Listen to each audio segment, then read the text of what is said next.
So I had a conversation the other night with a regular at the store.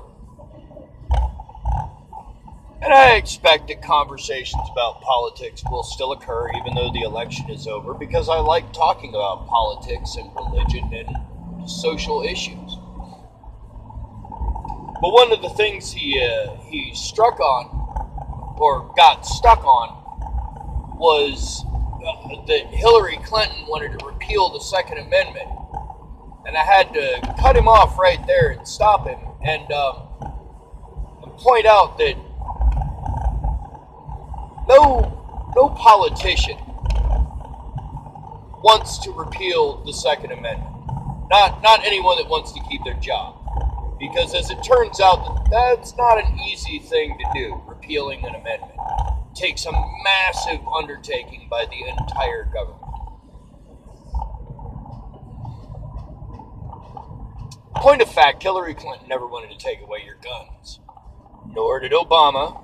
And after 8 years, you still got them. And everybody seems to be irritated more that they restricted the kind of guns you can have. More than anything else. It's this idea that if you have a freedom, you have complete freedom. The absoluteness of that freedom. I'm a huge fan of constitutional law.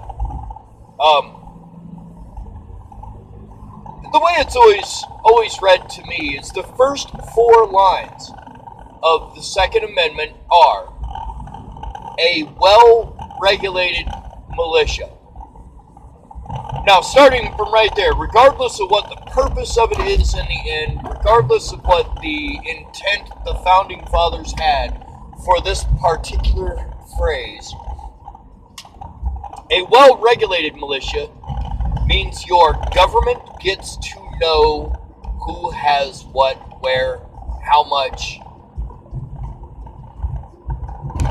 I don't have a problem with that. I go even further, that if you want to claim that your weapon is for home defense or any other fucking bullshit claim you want to make, regardless, when you go to buy a weapon, you should take 2 tests. Right there. And schedule a 3rd. You take a gun safety and a hunter safety course. You should have a psychological exam done as soon as possible before you get your fucking gun. Why? Why, you might ask, would I require an American citizen to pass a psychological exam before they did something like purchase a firearm that they're allowed to own under the Second Amendment? Well, first off, the problem is the vagueness, the intentional interpretation of ability of all of the amendments.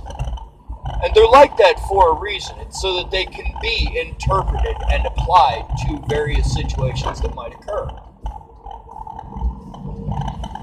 The interpretations that come up are everything from what did they mean by arms? Well, for that answer, you actually have to look at the time that they existed in and what they were trying to do. Were they thinking ahead to the future that we might have guns that'll unleash hundreds of fucking rounds in seconds? No. No, they weren't. Let's be honest.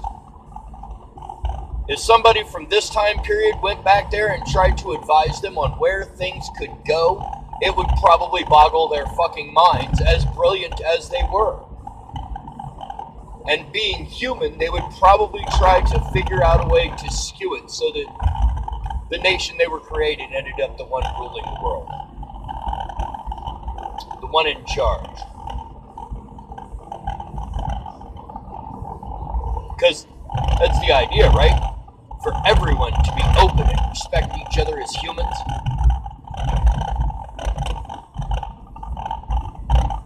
Rather to accept each other as humans.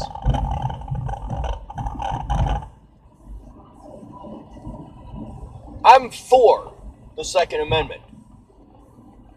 I'm also for your fucking rights being limited. Should you have complete and utter freedom to do as you fucking please? No. No, I hold to the fucking philosophy of you are free to follow the rules. If you don't follow the rules, you don't get the rewards.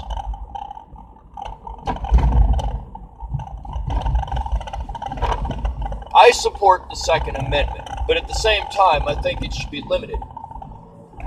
Should people be considered less of a citizen because they have an aggressive temperament and a predilection towards violence?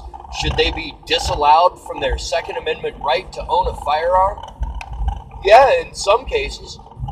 If as a convicted felon, I'm not allowed to purchase a firearm, then yeah. Yeah, I think if you, during your psychological exam, happen to slip and go, man, it'd be nice to have something in case one of them fucking wetbacks sneaks into my backyard. You know, that kind of shit? Yeah, you should be fucking put on a list. Not watched over, but you're obviously got some fucking suspicious tendencies. Like, you're making up specific groups that are going to break into your fucking backyard and hang out, apparently. You must have a hell of a grill. And that sort of shit, yeah, you should be fucking watched. If it looks like you're the kind of guy who might walk into a college classroom and shoot up the whole fucking place, no, you shouldn't own a gun. Look, I've got an aggressive temperament. I'm an angry person a lot. And I'm getting better as I get older. But I wouldn't trust me, at very least the younger me, to own a gun. I know what I would do with one. Knowing that, should I own a gun? No, I know I shouldn't. And there's a lot of people out there that they know they shouldn't own a gun, but they got bunches of them. Because when you think about the kind of person who should own a fucking weapon, do you want it to be the guy who's collecting hundreds of them? Do you want it to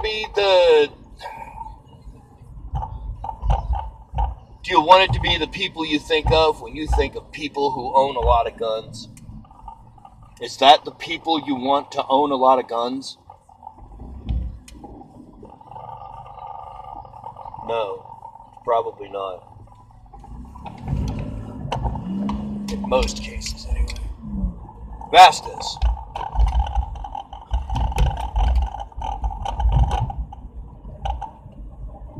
Most of the time when you hear somebody has a lot of guns, it's never the people you want to have a lot of guns. And I've heard a couple people reply to that statement as, well, yeah, and that's why I want to own a lot of guns, to protect against those kind of, and that's not a solution. That's really not the answer to the problem. Those people own a lot of guns because they are paranoid as shit. When you look over and see that these guys are paranoid as shit and own a lot of guns, and you want to own a bunch too, it's not really paranoia anymore. You have a perfectly justified fear of these fucking guys with a bunch of guns. But everybody arming themselves isn't the solution. Look, if there's a group of people who have too many guns and they've got a lot of them illegally, yeah, they should be punished. If there's another group of guys and they've got a whole shitload of guns and every single one of them is legal, the government knows who it is, it's registered, they've got everything squared away, I don't fucking care if they got a goddamn arsenal. I mean, I care a little, but as long as people are following the rules, that's what matters to me. The rules should not be cold and heartless. They shouldn't be so flexible that you can wiggle out of doing things, you know.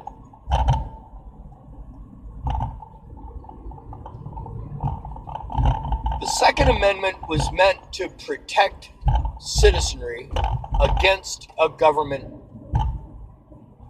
taking away its guns. And not just a government, but against anybody else trying to invade.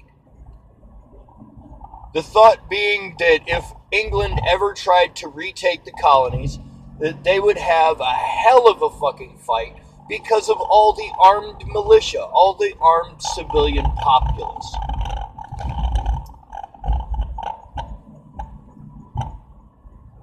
I think in a lot of ways, the founding fathers would really have liked America to be Dromund Kaas from the Star Wars universe. Dromund Kaas is the Imperial home planet. It's a military world. Literally, every adult on the planet is a member of the military and is armed.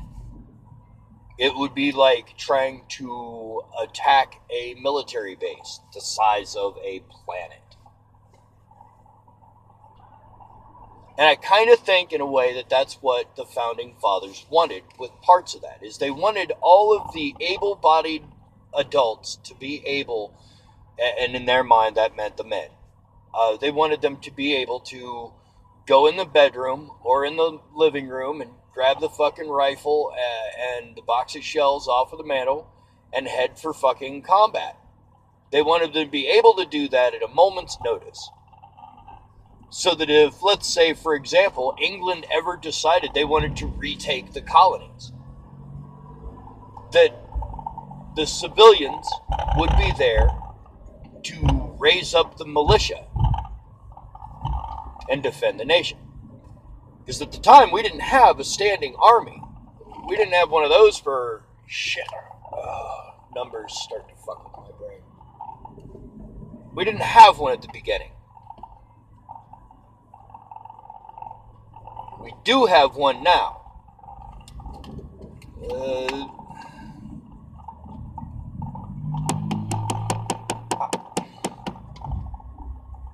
I'm not sure I'd trust our military to do what the militia was supposed to do, simply because the distrust that has been fostered between the government, the military, and the civilian populace is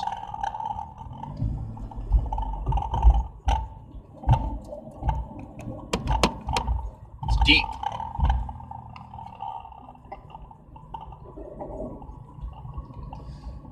The militia was supposed to represent the armed civilian populace that would, arm themselves in case of foreign or domestic interests.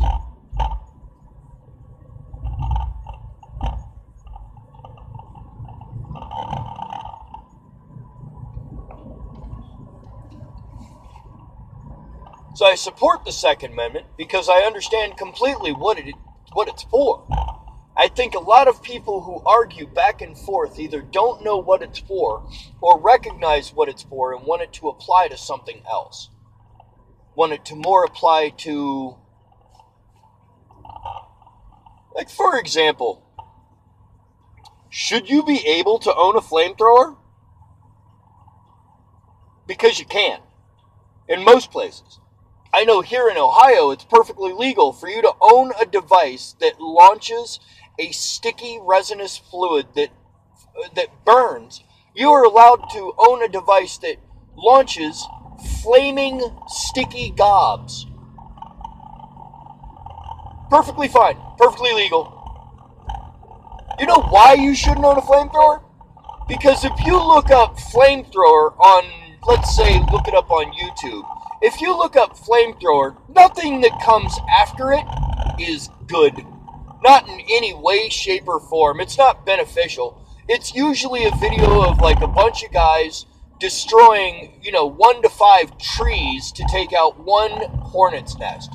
And not even a really giant hornet's nest, just a fairly decent sized one.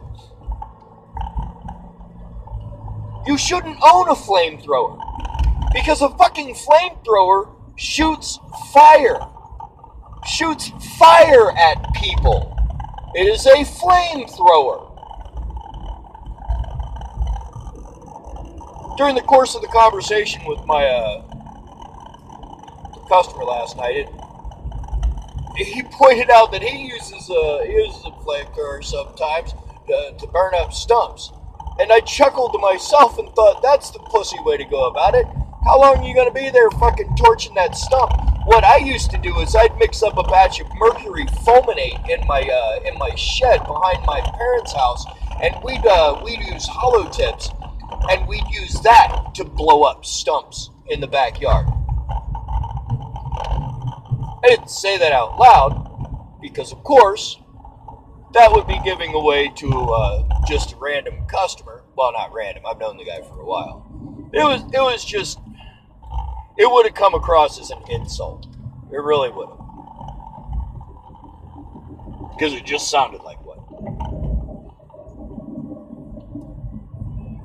I need to do my brakes.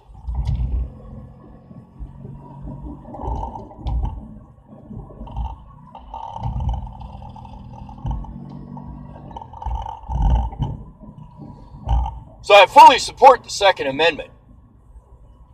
Most politicians do. I also support limiting, restricting some of the freedoms that you think it gives you. Sorry, you shouldn't own a flamethrower. You shouldn't own Claymore mines. You shouldn't own a howitzer. You shouldn't own an M60D helicopter door gun.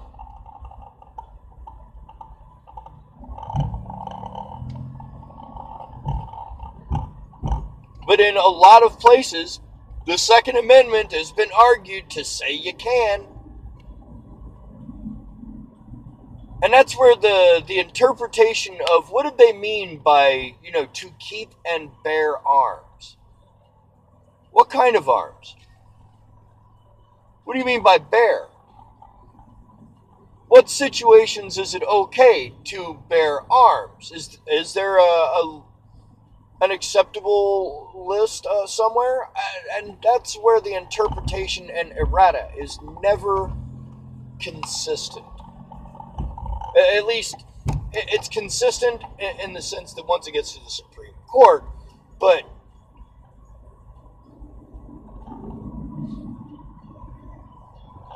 it's where I think it starts to diverge from what the Founding Fathers actually intended. We start to get into conversations about